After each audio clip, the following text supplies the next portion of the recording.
Bonjour et bienvenue dans ce nouvel éclair d'infos.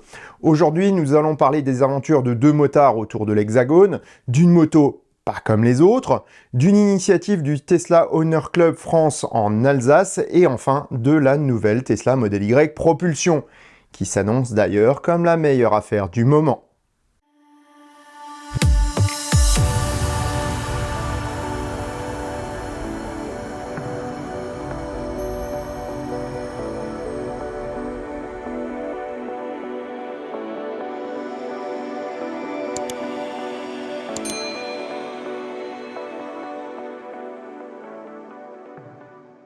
Avant de commencer cet épisode, j'ai deux annonces à vous faire. La première est l'officialisation de l'opération Baptême pour Flora à Folquemont le 18 septembre 2022 chez mon ami Guillaume de Guigui Shine Shop. Des baptêmes auront lieu à bord de voitures de sport et de prestige pour un prix de 20 €. Cette somme est intégralement reversée à l'association Le Monde de Flora que nous avions déjà évoqué à plusieurs reprises sur la chaîne. Il y aura également des jeux pour les enfants, une tombola, ainsi qu'une exposition de voitures anciennes. Une restauration sur place sera également prévue. Maggie fait partie des choix possibles pour les baptêmes et je serai au volant. Donc si vous avez envie de voir la machine et son conducteur de près, c'est le moment. Vous pouvez faire des réservations en contactant Guillaume ou sur place. Le mieux étant de prévoir à l'avance pour être certain que vous aurez de la place dans le véhicule que vous aurez choisi. Deuxièmement, comme vous le savez, je me suis lancé dans la formation en collaboration avec la société Solares Formation à Strasbourg. Notre catalogue comprend une initiation à la voiture électrique pour les entreprises. Moitié théorique, moitié pratique, la journée a pour but de donner une boîte à outils à tous les conducteurs afin de ne jamais se retrouver dans l'embarras avec une voiture électrique. Alors que de nombreuses entreprises se posent la question de cette transition pour leur parc de véhicules, cette formation offre une réponse aux inquiétudes des chefs de parc et utilisateurs. Nous sommes agréés Calliope et ces formations bénéficient donc de subventions possibles. 3 dates sont ouvertes à ce jour à Strasbourg, le 13 septembre, attention, il ne reste que quelques places, le 11 octobre et le 15 novembre. Pour tout renseignement, le lien est en description. N'hésitez pas également à nous contacter pour des demandes spécifiques de formation sur les véhicules électriques. Nous étudions tous les dossiers. Et maintenant, place à l'actu. Lorsque les vacances s'annoncent, certains prévoient de se dorer au soleil et d'autres préfèrent braver la chaleur et les éléments pour un Tour de France à moto. Roland n'est pas un novice dans le domaine puisqu'il avait déjà fait une tentative l'an dernier qui avait été abrégée malheureusement par un accident. Cette année, c'est avec Lena, alias Frame the Ride sur Instagram, que Roland s'est lancé avec sa 0S un peu modifiée. Conductrice d'une CB650R, modèle très similaire à la Zero dans son concept, Lena a voulu voir ce qui différencie la moto électrique d'une moto thermique. Voilà comment est né le Tour de France gaz versus watt qu'ont effectué nos deux compères. De Paris à l'Atlantique, de l'ouest à l'est et des montagnes aux plaines de notre beau pays. Ils ont engrangé photos, vidéos et données, mais surtout ont permis de nombreuses rencontres au cours de leurs aventures. Pour leur étape à Strasbourg, la soirée a été ponctuée d'une petite compétition amicale de karting. Pour le bilan financier de la confrontation, c'est sans appel. Tandis que Lena a dépensé plus de 280 € d'essence, Roland en a eu pour un peu plus de 41 € pour parcourir 3770 km. Certes, il y a eu 10h30 d'attente de recharge sur 14 jours, mais ça vaut bien le coup pour prendre son temps et profiter du voyage en économisant des sous. Enfin ça, c'est mon avis. En tout cas, retrouvez-les tous les deux sur Instagram avec les résultats finaux de leur conclusion de ce Tour de France. Nous aurons très prochainement l'occasion de reparler de Roland et de sa machine au chargeur pas comme les autres, dans un épisode dédié à la recharge des véhicules électriques. Pensez à vous abonner et à activer les notifications si vous ne voulez pas manquer cette vidéo. Notre second sujet moto du jour concerne une machine bigrement intéressante que j'ai longtemps envisagée pour mon usage personnel, l'Alrendo TS Bravo. Voilà qui sonne bien et s'accorde parfaitement avec la mouvance de mobilité électrique très active actuellement en Espagne. Pourtant, l'Alrendo n'a rien d'ibérique et elle vient bien de Chine. Produite par un constructeur local déjà bien établi, Dongma, la TS Bravo est un produit purement adapté à l'Europe et au marché des motos équivalent 125 performantes actuellement dominées par la 0S. La recette de l'Alrendo est simple. Un look de 600, un moteur de 11 kW avec une bonne puissance en crête, une vitesse de pointe de 135 km/h et une batterie de 17,4 kWh. Le tout pour moins de 10 000 €. Un pur rêve en fait. Enfin du moins au début. Je pourrais vous raconter la suite, mais je laisse la place au premier propriétaire d'Alrendo en France, Baptiste, avec qui j'ai pu faire une balade et échanger quelques mots. Bonjour Baptiste. Bonjour Didier. Alors, on est devant ton Alrendo, TS Bravo si je ne m'abuse. C'est exactement cela. Et raconte-moi l'histoire un peu de cette moto. Alors l'histoire de cette moto, c'est que j'avais avant une super Soco et je voulais quelque chose pour aller beaucoup plus loin. Beaucoup plus loin, ça voulait dire au moins 200 km en termes de route pour aller me balader en Alsace, dans les Vosges. Et donc du coup, je me suis dit, bah tiens, j'ai vu cette Alrendo passer en janvier 2021 en précommande. Et du coup, j'ai eu le bonheur de la précommander. À l'époque, j'étais peut-être pas serein comme ça, en précommande du coup. En précommande. Et donc vous étiez en France, combien 5 à l'avoir précommandé? On est 4 là, à l'avoir précommandé. Et tu as eu la moto quand? J'ai eu la moto donc le 28 novembre 2021. Donc c'est la première moto immatriculée en France. Ouais, donc la toute première Alrendo en France, elle est là. Exactement. Et à partir de là, donc j'ai pu la rouler quelques semaines quand même sur le mois de novembre et de décembre, enfin surtout sur le mois de décembre. Et après donc sur le mois de décembre, il y a eu malencontreusement un petit pépin. Puisque à l'époque on avait eu la batterie qui était malheureusement pas fixée dans le cadre, ce qui faisait bouger malheureusement les cellules. Et donc du coup la moto a été arrêtée pendant l'hiver. Donc c'était pas trop grave en soi parce que pendant l'hiver était assez froid, donc on pouvait pas trop rouler. Et donc à la fin de l'hiver, la moto a été réparée au niveau de la batterie a été remise en état et depuis le cadre a été changé d'ailleurs. Et notamment l'amortisseur que là on a fait faire par EMC et là c'est un pur bonheur et un pur régal cette moto depuis que on a pu faire tous ces changements là. Comme c'est une moto qui est il y en a actuellement une trentaine qui roulent au monde, on est quand même sur une moto qui est juste derrière le prototype pour dire un peu les choses, première moto de série mais juste derrière le prototype. C'est une pré-série quoi. C'est une pré-série, donc il faut peaufiner la moto, il faut la peaufiner. D'accord, c'est une moto à terminer soi-même. C'est une moto à terminer soi-même, voilà. Bon, en même temps, en termes de prix, on était sous les 10 000 €. Alors, en précommande, on est sous les 10 000 € et là, on est autour de entre 11 et 12 000 € si on doit définir une fourchette de prix. Ah, aujourd'hui, oui. Ouais, aujourd'hui. Avec une moto qui est peut-être un petit peu plus aboutie que celle-ci. Avec une moto qui est plus aboutie que celle-ci, notamment au niveau du cadre, puisque les cadres ont toutes les fixations latérales et verticales pour que la batterie ne bouge plus, ça c'est la première chose. Et la deuxième chose, c'est que le cadre a été renforcé dessous avec une tubulure supplémentaire sous la batterie. D'accord, parce que voilà, c'est quand même la première moto qui a été conçue pour l'Europe par Alrendo. Oui. Alrendo qui est en fait une marque qui est issue du groupe Dongma. Exactement, exactement, Dongma qui a été créé en 2008. Donc moi c'est ça qui m'a conforté à commander. Sans ça, sans ce renseignement-là, ils ne le mettent pas du tout en avant, mais on a dû aller gratter et rechercher un peu sur internet. Je n'aurais pas précommandé Alrendo, parce que j'aurais pas été en confiance. Là, j'ai vu qu'il y avait un retour sur expérience au niveau de la moto électrique en Chine. Du groupe, quoi. Voilà, ouais. Exactement. Ok. Et donc là, tu as combien de kilomètres? Là, donc, j'approche des 6000 km. Ok. Et satisfait globalement? Maintenant oui, satisfait. Il faut toujours un peu s'attendre à qu'il y ait des petites choses. Ça c'est un peu le jeu qui puisse dysfonctionner à un moment ou à un autre. Il faut être débrouillard. Heureusement en fait, on est les 4 ou 5 qui ont actuellement la moto. On est très très solidaires. C'est un peu ce qui nous sauve.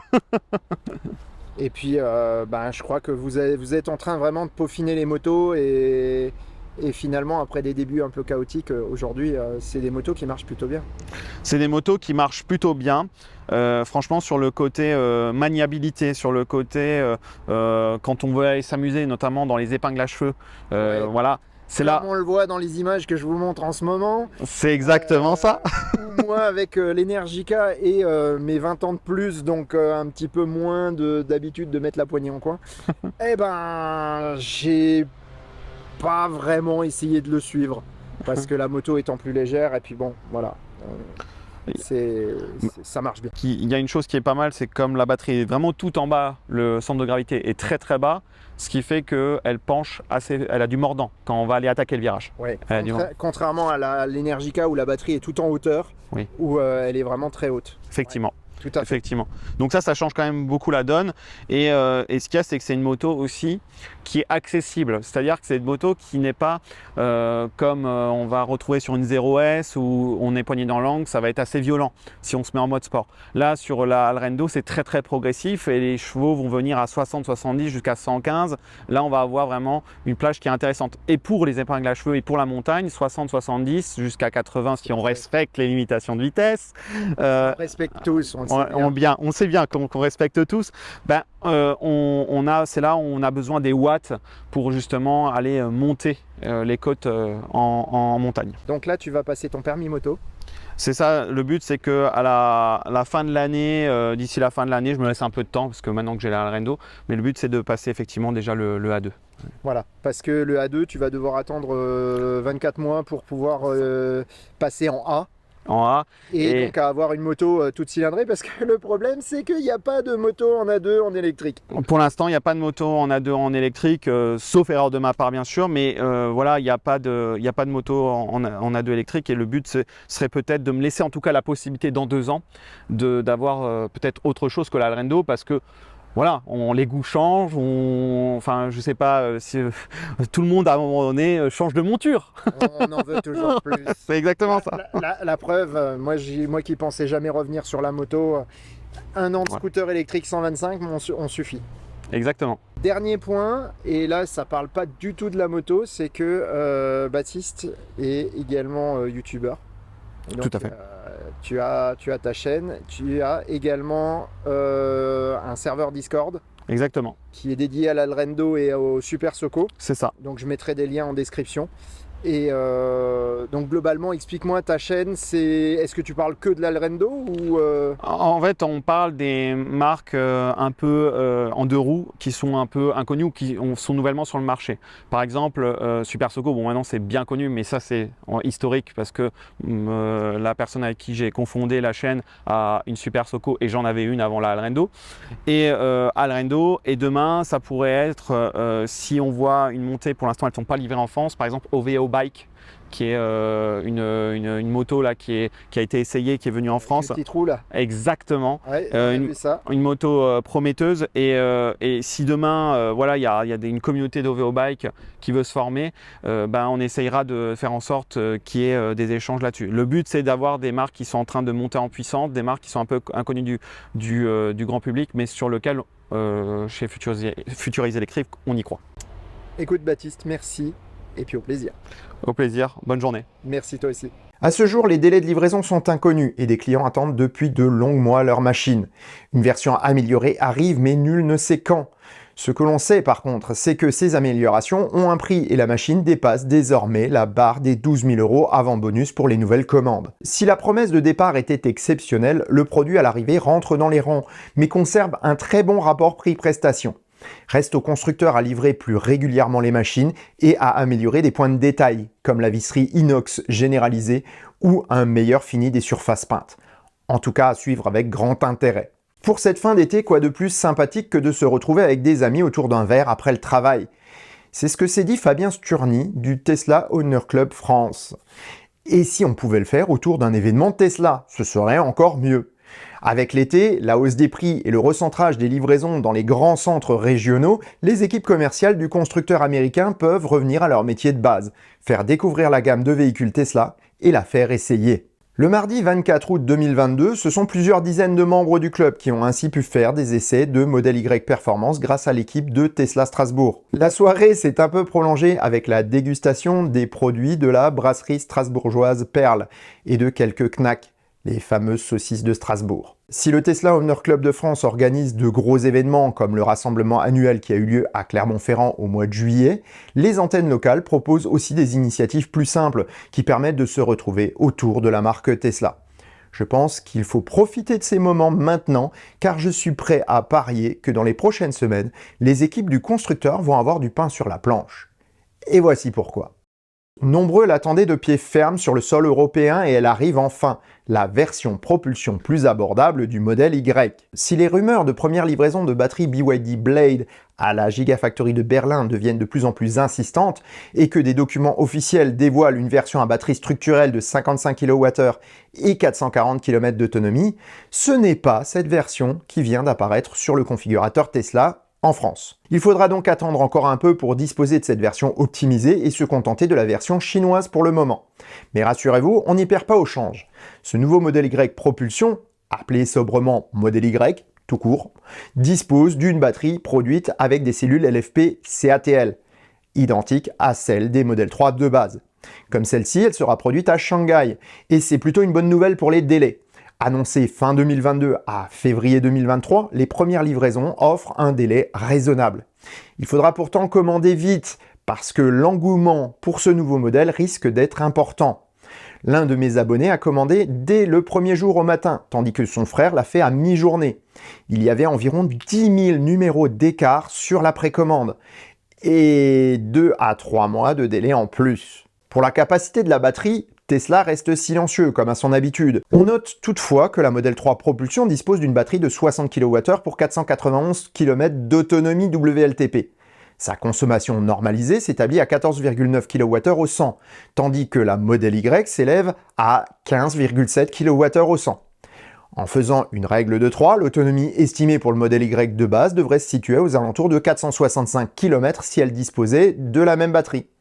Avec 455 km estimés sur le site officiel, on peut penser que la batterie est de capacité identique à celle de la Model 3 de base, ce qui serait logique au niveau de la standardisation du produit. En revanche, la Model Y disposera d'un peu plus de puissance pour compenser le poids et réalisera le 0 à 100 en 6 secondes 9, ce qui est largement suffisant pour la majorité des conducteurs. Niveau finition, Tesla n'a cette fois-ci pas réduit l'équipement par rapport aux autres modèles et offre bien un pack premium complet comme sur la long range. Encore une fois, ce souci de standardisation permet de faire des économies mais aussi de booster les cadences de production. Reste la question du prix. Et là, Tesla a vraiment fait fort. À 49 990 €, cette Model Y plus vaste avec un haillon et disposant d'un intérieur premium complet est tout simplement moins cher que la Model 3 équivalente. Avec l'engouement pour les SUV, nul doute que cette version va faire un malheur au niveau des commandes. On remarque d'ailleurs des pluies de hérissons sur les réseaux sociaux depuis la présentation du modèle. Il y a fort à parier que des Model 3 propulsion d'occasion vont fleurir en masse sur les sites de vente, entraînant probablement une petite baisse de prix. Ce sera d'autant plus vrai que la Model 3 vient de retrouver son option attelage sur le configurateur du constructeur, et donc cela réduit l'attractivité des occasions qui ne disposent pas de cet accessoire. En clair, si le marché de l'occasion n'est pas encore prêt à retrouver ses prix normaux, la Model 3 Propulsion a clairement un peu perdu de son attractivité. Espérons que ceux qui attendaient de pouvoir en acquérir une pourront en profiter pour passer à l'acte avec ces baisses de prix probables. Reste pourtant une question en suspens. Cette nouvelle version sera-t-elle un jour produite à Berlin ? Dans l'état actuel, je ne le pense pas, et surtout pas avec cette technologie. La Gigafactory allemande est en phase de modification pour recevoir les batteries structurelles 4680 Roadrunner. Lorsque cette transition sera faite, produire une voiture ne disposant pas d'un gigacasting avant ou d'une batterie structurelle est peu probable pour d'évidentes raisons de standardisation. Il faudra alors que Berlin puisse produire une voiture avec des batteries LFP structurelles. Et ça, il n'y a que BYD qui le propose actuellement. De là à dire que la rumeur du deal entre BYD et Tesla est vraie, il n'y a qu'un pas qu'on ne va pas franchir avant d'avoir plus d'informations. Tout ce que l'on sait, c'est que la probabilité qu'une telle auto existe un jour est loin d'être nulle. Et sur ces bonnes paroles, je vous souhaite bonne route et vous dis à bientôt pour un prochain épisode du Choucroute Garage. Portez-vous bien. Ciao.